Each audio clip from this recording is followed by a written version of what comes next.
Vamos a dar inicio a nuestro análisis de este 3 de junio del año 2015. El tema único de este análisis será una consideración respecto de las elecciones que tendrán lugar este fin de semana y que le han dado los acontecimientos un perfil que hace a esta instancia democrática un evento diferente del de otras del mismo género que se dieron en el pasado. Nosotros podríamos comentar de entrada que las elecciones llamadas intermedias han tenido tradicionalmente en nuestro país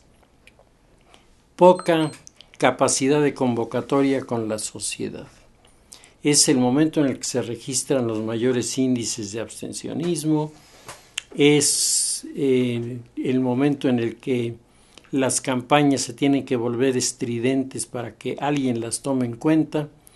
y todo esto nos decía como una especie de lectura hacia el pasado que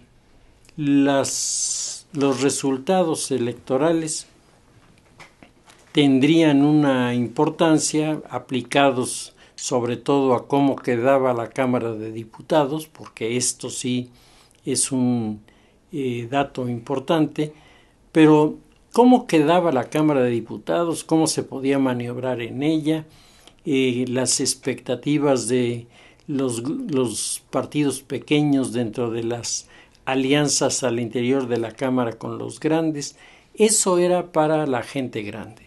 eso era para la gente que estaba involucrada, para la gente que sabía de estos temas. El hombre de a pie, nuestro ciudadano común y corriente, en primer lugar no entendía exactamente este tipo de realidades y de responsabilidades, y por otra tampoco le interesaban mucho. Lo que le interesaba saber al ciudadano común era si el final de un gobierno, del final del sexenio, permitiría que se cumplieran muchos de los planteamientos y propuestas iniciales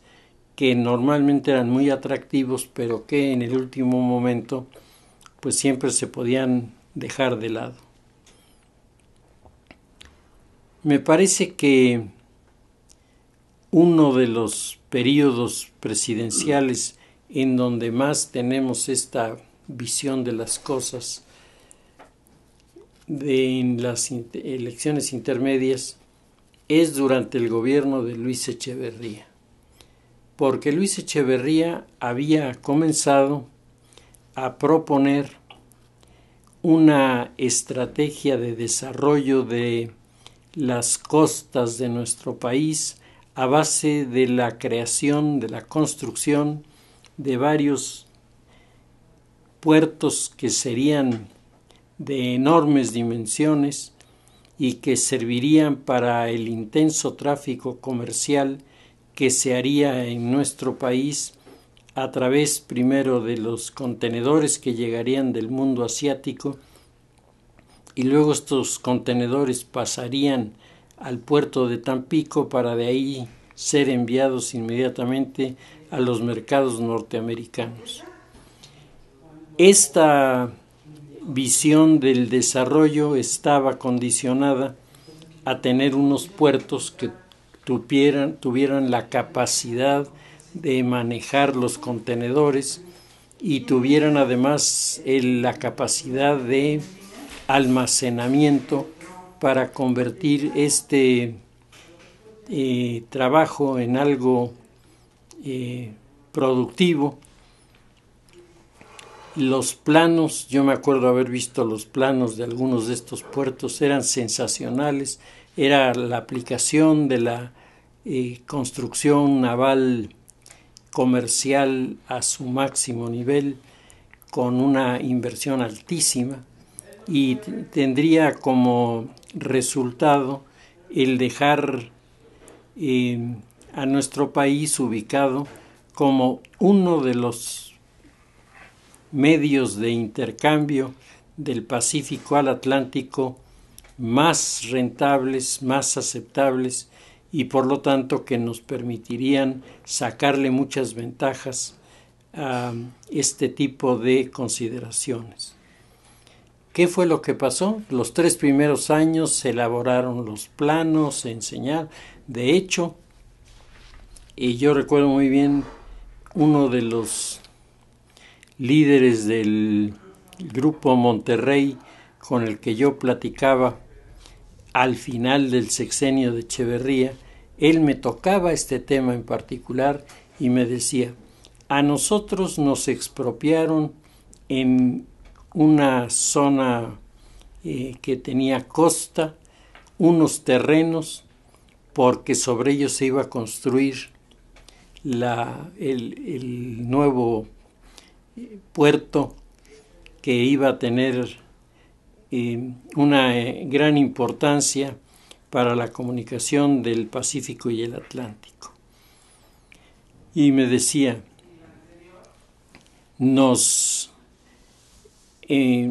por un lado el gobierno nos nacionalizó el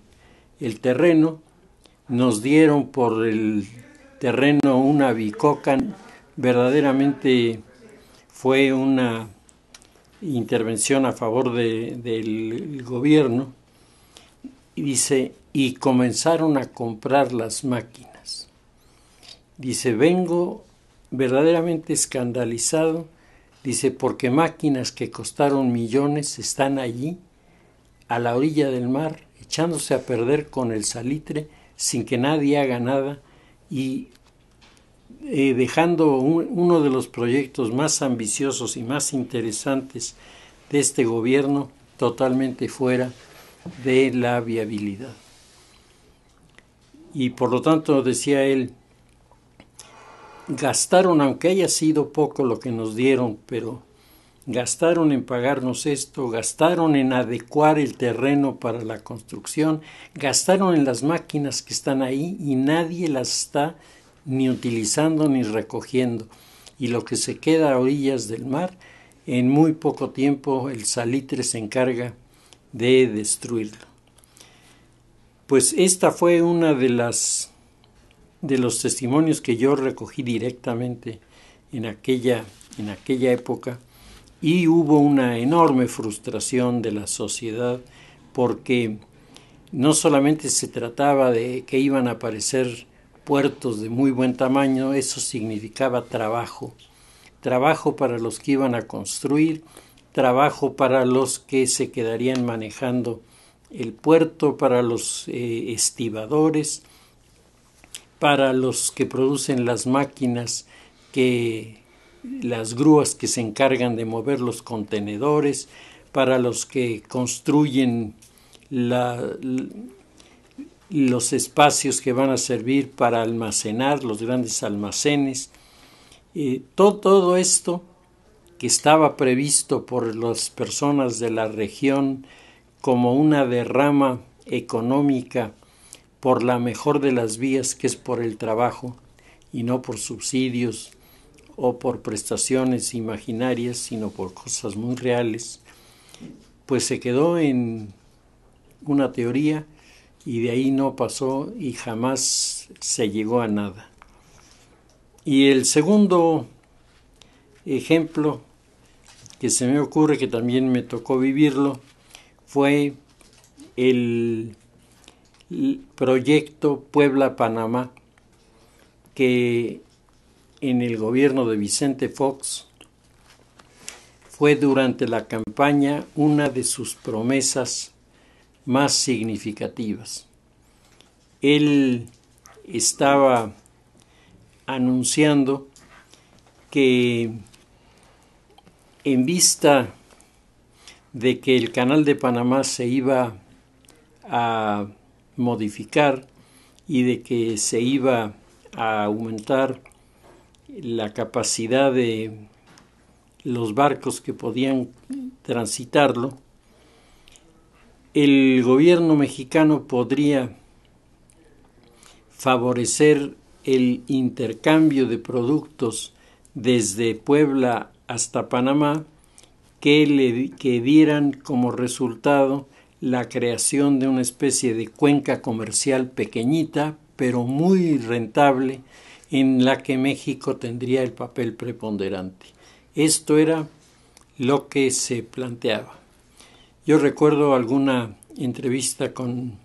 el gobernador Melquiades Morales y él me preguntaba cómo veía yo el plan Puebla-Panamá, porque a él le interesaba desarrollarlo. De hecho, comenzó a hacerse, digamos, lo que serían los primeros movimientos para el trazado de la carretera,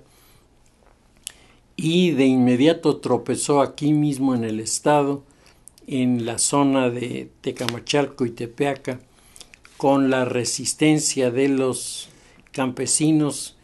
que, obsesionados por la izquierda con el engaño de que toda carretera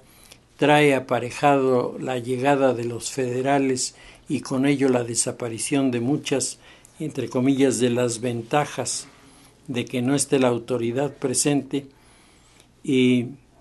esta actitud, el gobernador de Puebla pensaba que sería resuelta por el gobierno federal, que vendría a plantear las cosas no como un capricho del gobernador, sino como un proyecto internacional con financiamiento, etcétera, que le daría auge a este sistema de intercomunicación. Se hablaba de una supercarretera, una carretera muy ancha en la que pudiera haber de 3 a 4 carriles de cada lado y con un camellón intermedio para evitar colisiones, y con esto tener un tráfico constante en esta carretera que estaban pensando concesionársela a algunas de las industrias mexicanas que trabajan en estos rubros, entre las cuales está ICA, por ejemplo, y algunas otras. Pues al final, bueno, ni siquiera al final, a los pocos meses del gobierno de Vicente Fox, el asunto fue perdiendo fuerza, hasta que simplemente no se hizo absolutamente nada. Y la sociedad esperó todavía a las elecciones intermedias, creyendo que Vicente Fox tomaría su pronunciamiento al iniciarse la segunda etapa, porque esto mantendría el nombre del presidente muy en la primera plana de los medios nacionales e internacionales en forma positiva. Pues aún así, el proyecto se abandonó, y algún comentario que me hacía Melquiades Morales era en el sentido de, pues así no se puede, porque los proyectos, cuando se echan a andar, hay que respaldarlos, y aquí el gobierno federal prefirió tener los reflectores sobre la figura presidencial y los números de popularidad del presidente por encima de haber hecho el presidente lo que le correspondía para hacer viable un proyecto tan importante como aquel. Hoy se habla de revivirlo. Sin embargo, yo no he visto ninguna de las acciones que son normales antes de primero presentar el proyecto y luego antes de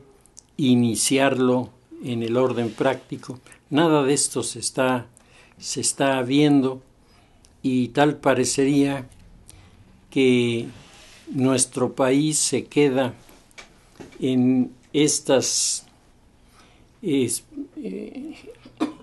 en estos proyectos geoestratégicos, se queda atrás de lo que podría obtener si verdaderamente los políticos estuvieran metidos de cabeza en resolver los problemas del país y no en tratar de alcanzar posiciones que les hagan la vida más regalada de la que ya lo tienen. Estos son, digamos, algunos de los puntos en donde las universidades, los grupos empresariales, es decir,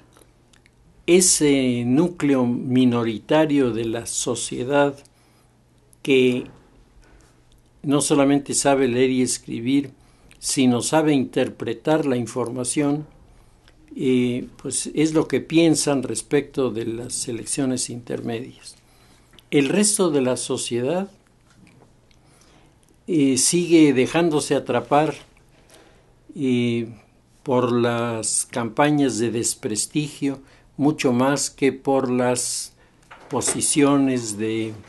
definición y de proyección de planes de desarrollo, solución de problemas, planteamientos que vayan haciendo menor el índice de diferencia, las asimetrías entre lo que un 20% de la sociedad de nuestro país tiene y quiere compartir, y lo que el 80% de la sociedad tiene de deficiencias, de dificultad incluso para entender que muchos de los mecanismos que se han intentado en los últimos 10 años han venido ya marcados con muchas horas de trabajo antes de implementarlos y que estaban dando más o menos resultado. Al llegar el actual gobierno suspendió muchos de estos programas, otros los está dejando morir y la sociedad ve los proyectos nuevos se cancelan, los proyectos que ya estaban funcionando se abandonan. Y lo más peligroso es que la figura presidencial, tradicionalmente la figura fuerte en un modelo político como el mexicano, en el que el presidencialismo es la clave para resolver los problemas, pues ahora no es así. Resulta que la figura presidencial no tiene personalmente respuesta a las preguntas que se le hacen y se molesta cuando, como en los últimos días, los periodistas le han comenzado a hacer preguntas muy provocativas y entonces su reacción ha sido de enojo. Le cuesta muchísimo trabajo, si es que lo entiende, porque yo tengo a veces la preocupación de que no entienda qué está pasando, pero él piensa que todo lo que se está haciendo es correcto y por lo tanto no oye las críticas que se le plantean.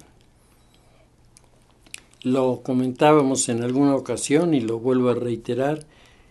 el gran problema del círculo alrededor del presidente y del propio presidente en estas situaciones nacionales e internacionales de cuestionamiento es que adoptan la táctica del niño autista. Entonces se encierran en sí mismos y si le van a preguntar a alguien tiene que ser del círculo interno y no oír lo que dicen los demás.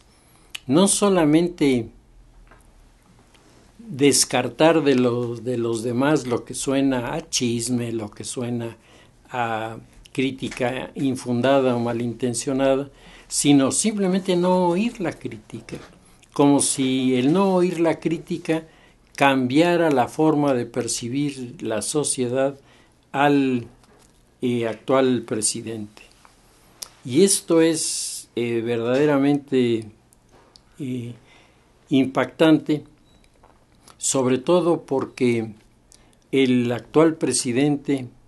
llegó con un bono de simpatía que no habían tenido los otros dos presidentes anteriores. Fox tuvo su bono que fue democrático, que fue una sociedad que le dejó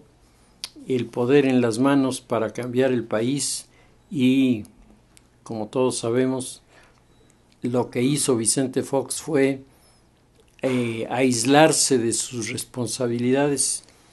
y gobernar de una manera más o menos ordenada, pero sin grandes propósitos y sin grandes transformaciones. Con Felipe Calderón, que hubo más expectativas por su experiencia en la política que no tenía Vicente Fox, pues el gobierno se enzarzó en el conflicto con el crimen organizado que se ha venido creciendo con el tiempo y que durante la mitad del periodo, la segunda parte de su periodo, sus enemigos se encarnizaron manejando sobre todo revistas como El Proceso, el argumento de la guerra de Calderón. Una buena parte de los medios de comunicación en este país cargan sobre sus espaldas la responsabilidad directa de haberle dado al crimen la dimensión que hoy tiene, porque fueron sus descalificaciones a la lucha en contra de los criminales, fueron sus oposiciones a que estos temas se manejaran con inteligencia y no se convirtieran en las noticias amarillistas con las que los periódicos salían todos los días, sino que la información se manejara de manera objetiva y desde luego no dándole los espacios de primera plana a este tipo de informaciones por las consecuencias que tenía. Los medios de comunicación lo pusieron en horarios estelares en la radio y en la televisión programas en donde se atacaba la acción de la presidencia y claro, todo esto le dejó como herencia a Peña Nieto un escenario bastante deteriorado. Sin embargo, el PRI había ganado la elección, gana la elección con un margen de votos bastante significativo, o sea, nadie podía argumentar que el número de votos no debería garantizar el triunfo del PRI. El PRI salió sobradamente triunfador, pero el descubrimiento de maniobras de este partido en la compra de los votos y en el regalo de tarjetas para las tiendas, etcétera, le permitió a los demagogos de las elecciones, a los que siempre encuentran en la elección un argumento para culpar de que ellos no alcanzaron el triunfo, pues estos actores, principalmente Andrés Manuel López Obrador, se encargó de generar esta visión de un partido que no había ganado, sino que había comprado los votos con los que ganó. A mí siempre me pareció pura demagogia, porque al margen de la cantidad que hayan invertido, necesitaban haber invertido 50 veces más para aproximarse a los números de los que hablaban sus contrincantes. Pero bueno, el tema quedó así, quedó planteado de esta manera, y el nuevo gobierno inició con un doble discurso que hoy vale la pena revisar en la primera parte de sus 6 años de gobierno, cumpliéndose o por cumplirse el tercer año. Nos encontramos con que el doble discurso que se manejó fue, por un lado, el Partido Revolucionario Institucional sí sabe gobernar. Los que no han sabido gobernar son los panistas, y por eso estos son los 12 años perdidos de la política. Cuando no estamos nosotros en la silla presidencial, este país se va de cabeza. Cuando regresamos ahora, hemos aprendido, no volveremos a hacer las tonterías que hicimos en el pasado y que nos alejaron de la sociedad, y venimos no por la revancha, sino venimos a demostrar que somos democráticamente los más capacitados para sacar adelante el país. Para el asunto de seguridad, tenemos ubicadas a las personas de mayor confianza. Ustedes recuerdan el primer gabinete de Peña Nieto. Tenemos ubicados ahí a las mejores personas en la Procuraduría General de la República. Tenemos a la mejor gente en la Secretaría de Gobernación, pero la cereza del pastel va a ser las reformas que estaban atrasadas y sobre las que vamos a obtener finalmente una respuesta positiva para hacerlas efectivas durante este periodo.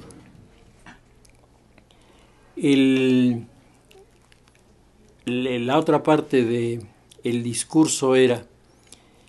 no caeremos en la provocación de la guerra de Calderón. Nosotros sabemos que fue la torpeza y la inconsistencia de Calderón de haber ido a provocar a los narcos para que se hubiera desencadenado este escenario monstruoso de los decapitados y de los narcomensajes, etcétera, etcétera. Con nosotros todo esto se va a acabar, porque nosotros sí sabemos cómo tratar con este tipo de personajes. Las expectativas despertadas, por lo tanto, eran monumentales. La sociedad, el hombre de a pie de la calle, estaba esperando cosas que pudiéramos decir casi milagrosas, que con la llegada del PRI inmediatamente desaparecieran los actos violentos, que con la llegada del PRI todo se ordenara, que los gobernadores volvieran al redil, que se desapareciera el grupo integrado por los gobernadores que ha hecho inútil la Cámara de Senadores por el papel que están jugando, que se pusieran en marcha los planes económicos para que el país despuntara, y desde luego que se le sacara mayor provecho a nuestros productos en petróleos, en medio de una situación que ya comenzaba a declinar en lo que se refiere a los precios del petróleo. Todo eso, el día de hoy, tiene un perfil que resulta doblemente desagradable y al mismo tiempo frustrante.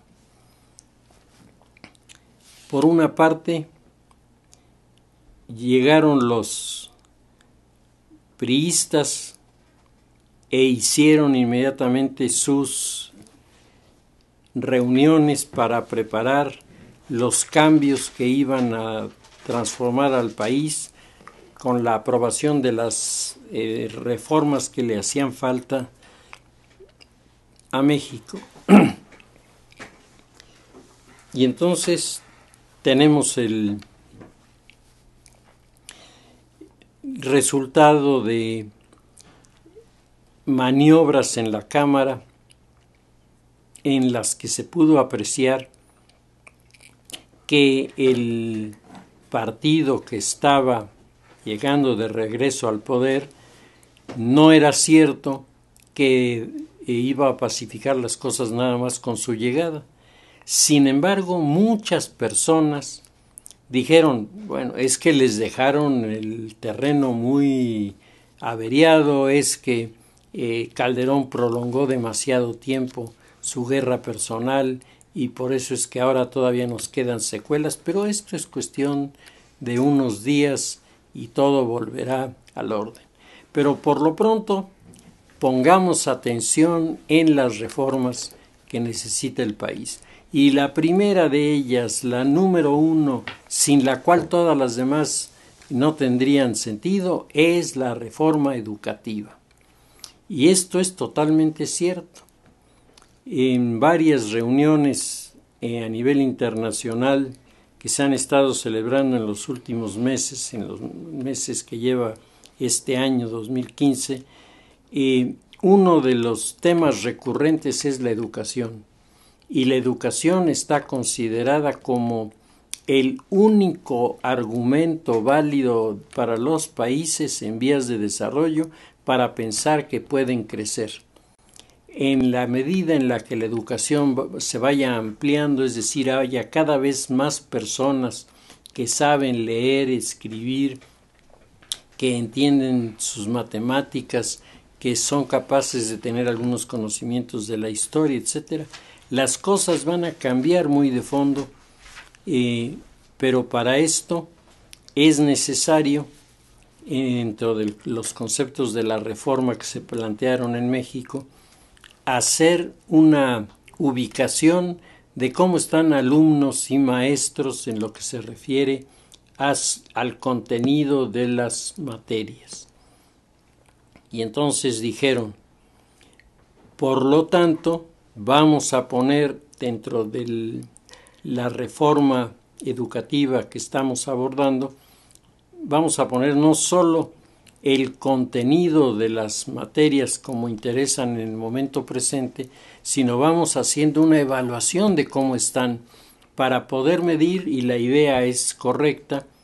entre lo que hay, es decir, los maestros que están, los alumnos que están, su grado de preparación, su grado de conocimiento, sobre todo de materias específicas para poder entender lo que ocurre en el campo de la política a nivel nacional, pero también a nivel mundial.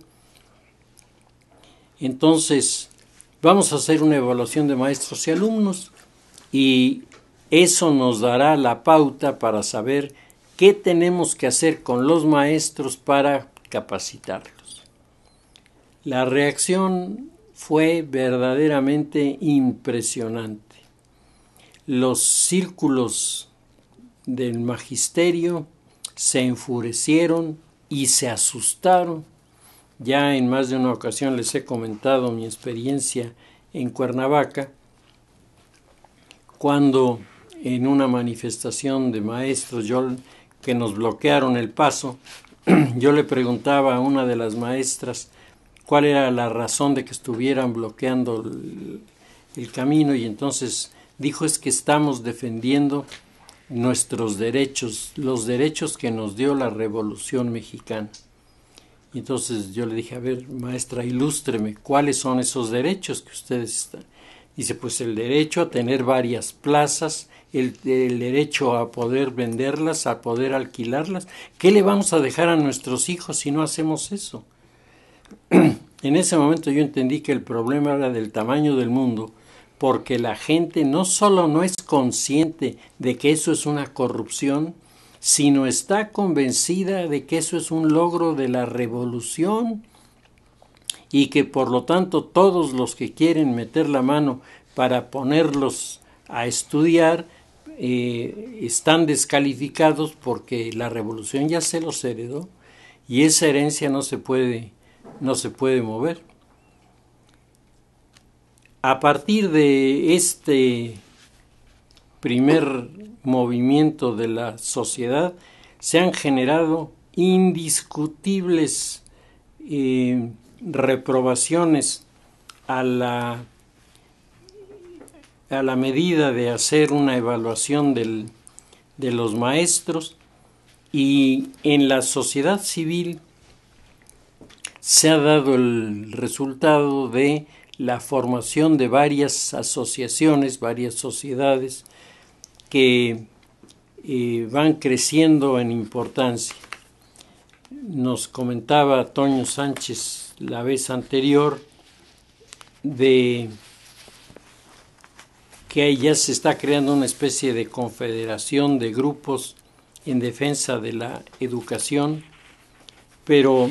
en esta semana ocurrió lo increíble, lo que uno pudiera pensar que jamás se iba a presentar en nuestro país. La coordinadora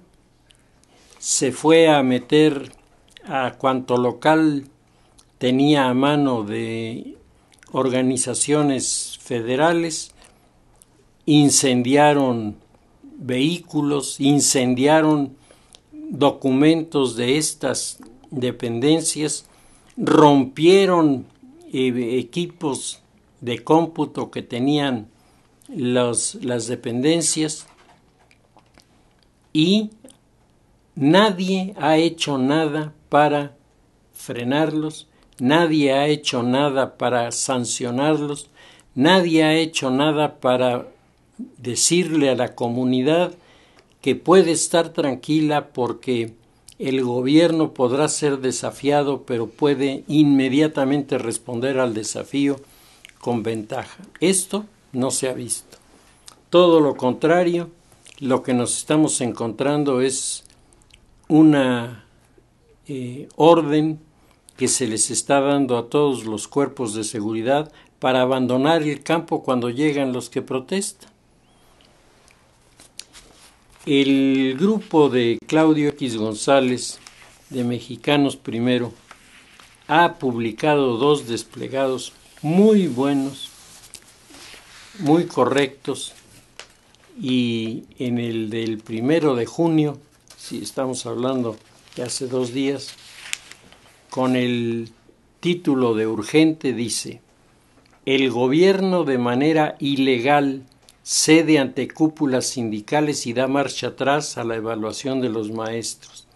Los ciudadanos no podemos ceder. El derecho de los niños y de los maestros y el futuro de México está en juego. Firma www.mexicanosprimero.org para exigirle al presidente revertir esta medida y salvar la reforma educativa. Y aquí dice: no te quedes solo con el coraje, firma en nuestro apartado. Pues junto con esta protesta, ayer estaban los periódicos, la mayoría, con amplios espacios en entrevistas a personalidades del mundo empresarial, personalidades del mundo político, y todos, absolutamente todos, estaban desconcertados e indignados por la actitud del presidente de haber dicho que se iba a suspender la evaluación de los maestros, y todo esto mediante el uso de la violencia, que pues estrictamente no debiera ser el instrumento a través del cual se alcanzaran resultados. Hay una caricatura de Calderón que es verdaderamente descriptiva de lo que está pasando. Es un niño traspasado por un lápiz con el que se va a votar. Es decir, el PRI, el presidente, están sacrificando a los niños para que la gente vaya a votar a su favor en las elecciones. Ahora, ¿qué tanto esta visión de las cosas les va a acercar votantes? Pues a mí me parece que ahí hay ciertamente muchos puntos que debatir y discutir. El Instituto Nacional para la Evaluación de la Educación le exigió al gobierno federal dar marcha atrás a la suspensión de la evaluación docente. En un pronunciamiento difundido ayer, el organismo público autónomo encargado de evaluar la calidad y resultados del sistema educativo advirtió que la medida atenta contra el artículo 3 constitucional y sus leyes reglamentarias. Y luego dice aquí al final que por considerar que no existe justificación alguna, el Instituto conmina al Gobierno de la República para que deje sin efectos la decisión de suspensión indefinida anunciada. Asimismo, a que observe los mandatos de la ley que la ley establece para llevar a cabo procesos de ingreso, promoción y permanencia del servicio profesional docente de acuerdo con el calendario establecido. Y por ahí se ha comenzado a filtrar la noticia de que esto significa la renuncia de Choaifet como secretario de Educación por haber fracasado. Pero si Choaifet ha fracasado, me parece que ha fracasado porque la Federación, primero, no lo ha conminado a cumplir con sus responsabilidades. Le ha tolerado a Choaifet las actitudes ambiguas e indecisas frente al tema y no le ha puesto la presidencia de la República en claro que siendo el tema educación y siendo él el secretario de Educación, a nadie más que a él le toca primero estar en primera fila recibiendo a los que vienen a pedir, ya sea que haya o que no haya la evaluación, y dándoles a todos una respuesta que sea la que le corresponde como funcionario. No podemos pasar por encima de una decisión tomada a nivel federal por las cámaras. No está en nuestras manos hacerlo, no tenemos las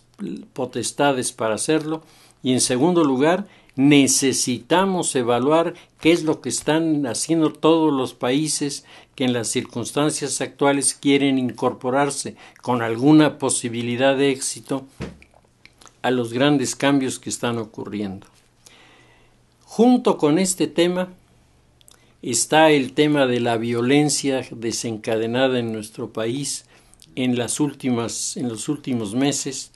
que es un acontecimiento, es la primera vez que el tema de la violencia se mezcla con el tema de las elecciones. De repente, los seguidores de el ex subcomandante Marcos reviven en Chiapas y se presentan como los enemigos número uno del proceso electoral y afirman que en Chiapas y Tabasco no se hará votación, se quemarán las urnas si es necesario, no se permitirá la participación en el proceso electoral. Y esto se comunica al estado de Guerrero, donde en Guerrero comienzan a decir lo mismo. Se comunica a varios municipios en el estado de Michoacán. Se comunica a varios municipios en el estado de Jalisco. Se comunica en varios municipios en el estado de Tamaulipas. Y de repente nos encontramos que en los lugares estratégicamente más identificados como antiguos baluartes del movimiento del Partido Revolucionario Institucional o del Partido de la Revolución Democrática, hoy esto está como borrado y aparecen los grupos de corte criminal y los que se dicen que están en su contra, las famosas autodefensas, y se producen en las últimas semanas, por primera vez antes de las elecciones, asesinatos de candidatos, de coordinadores, de militantes, con la apatía absoluta y total de las autoridades frente al problema. No estamos viendo a un gobierno que se mesa los cabellos diciendo ¿cómo puedo parar esto? Estamos frente a un gobierno que se voltea de espaldas a lo que está sucediendo y todavía tiene la audacia de presentarse ante los medios y decir que hay algunos problemas en algún lugar, pero nada que nos inquiete y nos preocupe. Mientras, por otro lado, la violencia no solamente la está manejando la coordinadora, el círculo negro del anarquismo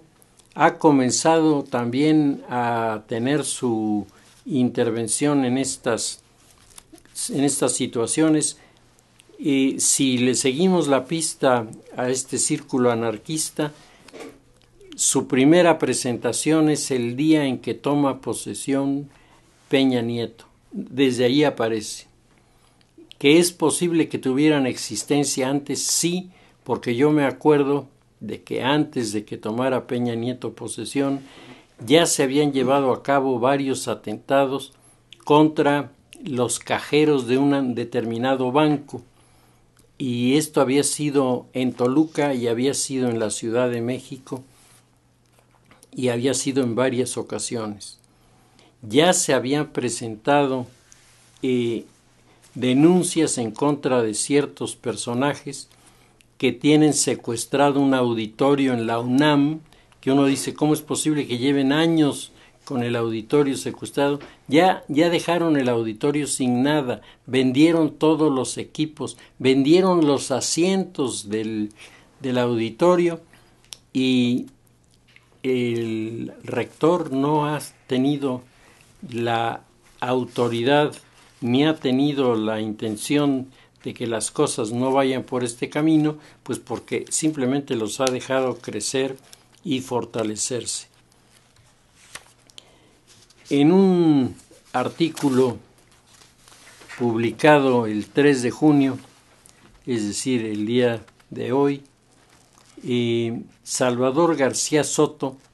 escribe un artículo que está muy interesante, titulado Junio Negro, amenaza radical en el país. Y entonces se pone a hablar de un informe elaborado por el CISEN, que es la CIA mexicana, que fue enviado con la categoría de urgente a los 31 gobernadores de nuestro país y al jefe de gobierno del DF, en los que está alertando de una estrategia de desestabilización y sabotaje puesta en marcha por grupos anarquistas, subversivos y radicales con motivo de las próximas elecciones federales. Es decir, los que se supone que saben mucho de estas cosas están presentando el aviso y están señalando como los grupos que integran esta mafia de gente violenta a grupos como Ocupa, Anarquistas de México, Coordinadora Estudiantil Anarquista, Cruz Negra y el grupo Instinto Salvaje, identificados por su participación en protestas violentas por Ayotzinapa, a fines del 2014. En el texto del documento del CISEN se habla de que estos grupos están buscando boicotear los comicios y sembrar un clima de caos e inestabilidad en las semanas siguientes. Y por otro lado están los anarquistas señalando que a ellos les interesa que no haya elecciones como un ejemplo a nivel latinoamericano y tal vez a nivel mundial. Y el propio texto nos dice que los grupos anarquistas están recibiendo ayuda de gente que viene del extranjero y que está metida en estos movimientos de agitación. La información sobre la violencia nos hace saber que estos grupos han estado aliados primero con la coordinadora y han llevado a la coordinadora a cometer tropelías por todos lados sin que nadie intervenga y nadie esté defendiendo lo que corresponde de la seguridad del país. Es más, las imágenes del periódico el día de hoy de los soldados abandonando los puestos de vigilancia echados por los integrantes de la coordinadora, a mí me impactaron tremendamente, porque una institución solo hay 2 instituciones según las encuestas en México que tienen delante de la sociedad una capacidad de interlocución con respeto por parte de la sociedad. Una es el ejército y la otra es la iglesia. Y resulta que ahora el ejército, seguramente por órdenes que están recibiendo, en lugar de defender los lugares frente a los cuales están de vigilancia, porque aquí no se trata de que el ejército no se presentó, que sería otro grado de responsabilidad, porque el ejército tiene toda la razón, toda, cuando dice que al ejército no le corresponde la función de la policía. La función de la policía le corresponde a las policías federales. Pero estando ya asignada la Guardia Militar en un lugar, por lo menos hasta donde yo me acuerdo en el pasado, esto se respetaba. Y el ejército era en muchas ocasiones la última instancia para decirle a la comunidad: hasta aquí llegaste y no puedes pasar. Ahora se va el ejército. ¿Cuál es el mensaje para los grupos radicales? ¿Cuál es la expectativa que ellos tienen? El periódico Reforma, el 23 de mayo, publica esta caricatura en la que el caricaturista es muy malo dibujando, pero el contenido es importante. Un personaje que intenta ser Peña Nieto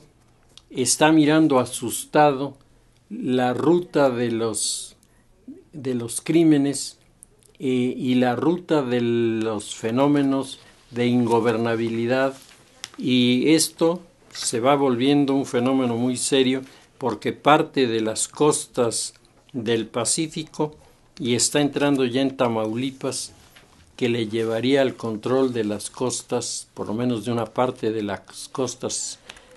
significativa, al crimen organizado. Por otro lado, en las campañas nos estamos encontrando con fenómenos como este.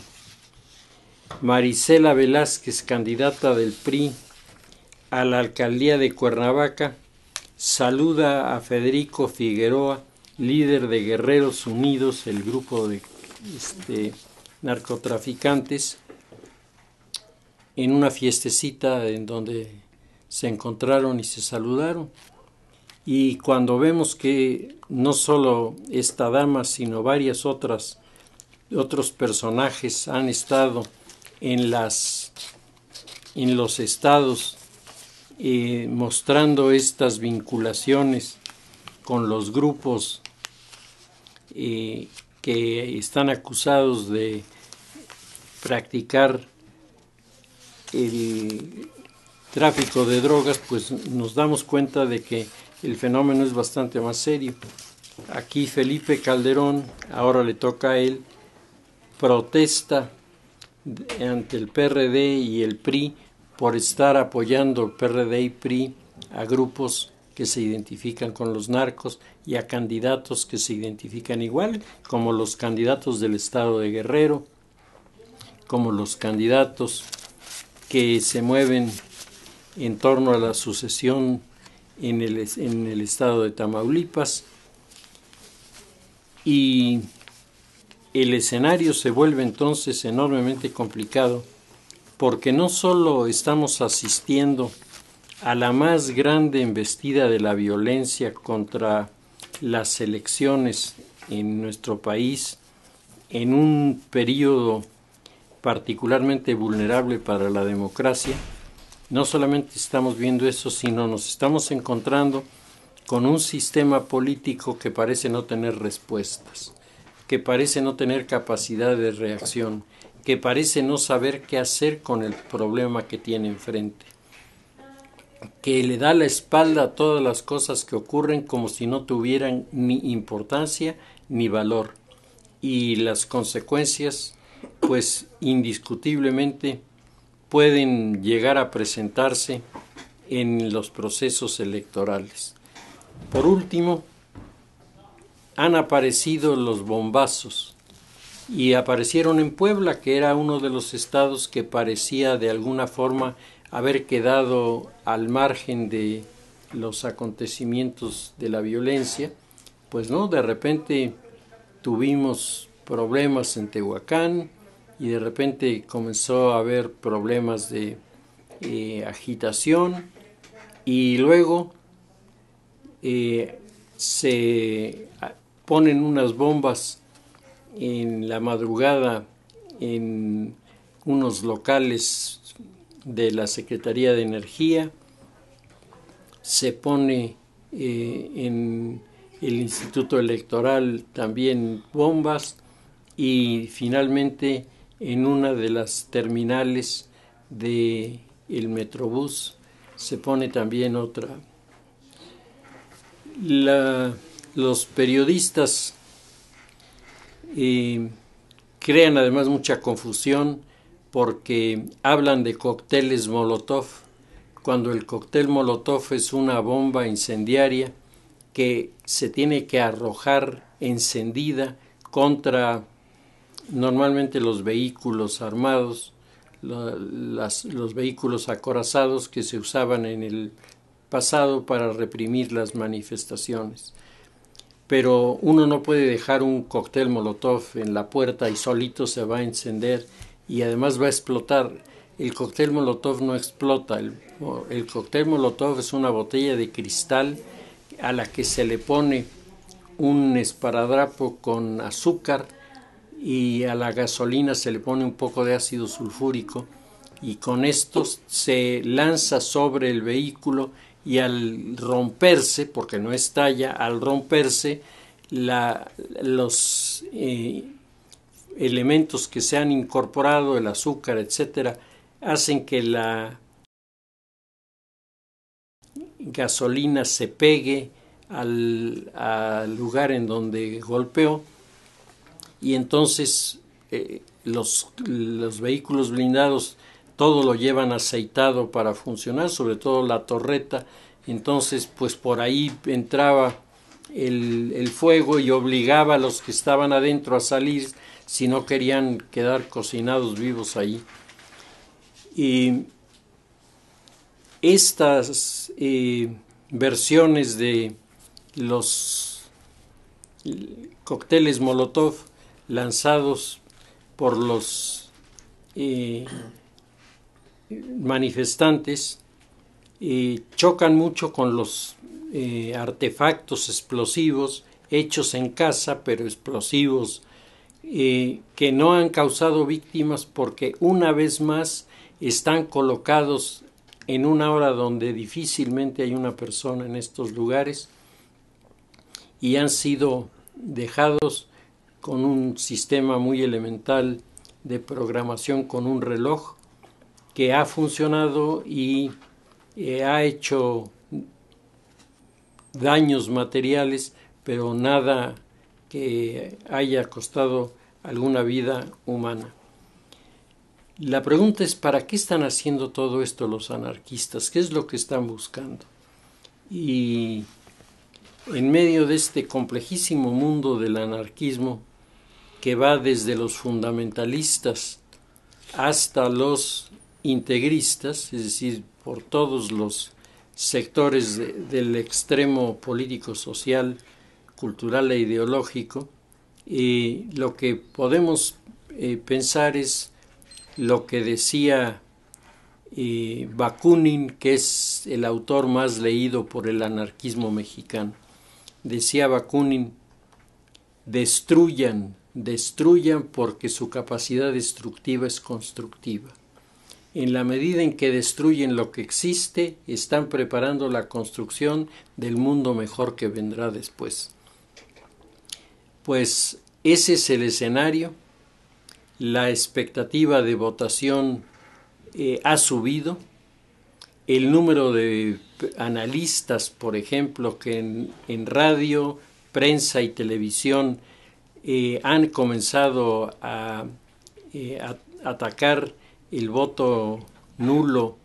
y el abstencionismo, está teniendo una cierta respuesta, y al parecer no enfrentaremos números tan aplastantes, pero habrá que ver si en estas zonas en donde se está previendo que puede haber un conflicto de orden de confrontación, el asunto no pasa de ser una mera amenaza o se convierte en hechos violentos que sin duda nos permitirán tener otra opinión de los resultados electorales. Pues si les parece, lo dejamos ahí y tenemos la cita pendiente para dentro de 8 días para comentar qué fue lo que pasó y qué expectativas hay. El miércoles de la semana próxima se van a dar los resultados de la elección. Tal vez nosotros no los tendremos todavía, pero creo que las tendencias y los acontecimientos nos permitirán tener una valoración de los hechos de la elección. Pues si les parece, lo dejamos ahí y continuamos la semana próxima.